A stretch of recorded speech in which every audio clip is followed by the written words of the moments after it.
Hello, good evening, and welcome to Video Friday with me, Pamela Ewuta. So, today on Video Friday, we shall be talking about the benefit of touch and flirting with your significant other. Yes, you heard me. We're going to be talking about the benefits involved when you touch, when you're touchy and flirty with your husband or your wife.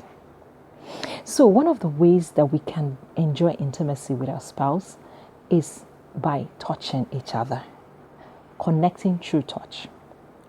And it has been proven that touch is another way, touching each other is another way of saying, I love you. It's a non-verbal form of saying, I love you. That is, if that touch is done in a warm, soothing, and affectionate way. Humans have been noted, the study was carried out that humans are meant to be touched from birth all through to death. And there is something called touch deprivation. Touch deprivation is when someone is lacking touch. Yeah, there is something like that. When no one touches you, no one is hugging you, no one is touching you for any reason. And so when you are deprived of touch, you feel like you are lonely, no one loves you, you are on your own about life, you're just like you are there. So, what are the benefits of being touched? Touch, when it's done in a warm way, can can relieve one of stress. Touch can say, I love you. Touch can say, I hear you. Touch can say, I sympathize with you. So I want to ask you, in your relationship, how often are you flirty with each other? How often do you touch yourselves? There is one thing my husband and I promised ourselves, that the first thing we do every morning is reach out to the other person. Depends on who wakes up first. Just reach out. I might still be sleeping. You just touch me or I touch him. Because we've realized that the day can start and we become so busy and we forget that, oh, you are there. Because you become so familiar with each other. And that is the danger in relationship. When you become so familiar with yourselves that you don't hold yourself in a sacred space. You don't have anything that differentiates you from every other person.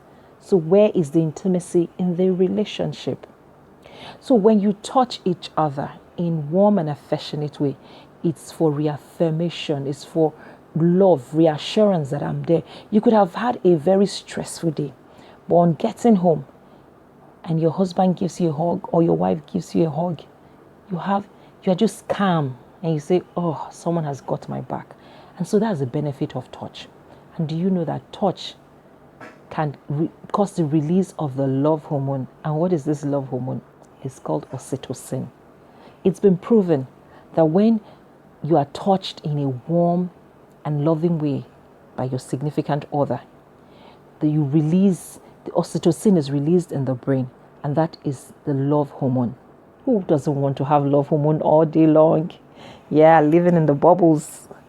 So I want you to practice intentional touching and flirting with your spouse to keep the love sparky, to keep the love going, and to say we are in this together for a lifetime. So let's not dull ourselves. Let's make it fun and loving. Keep touching yourself whenever, for no reason. Just say touch.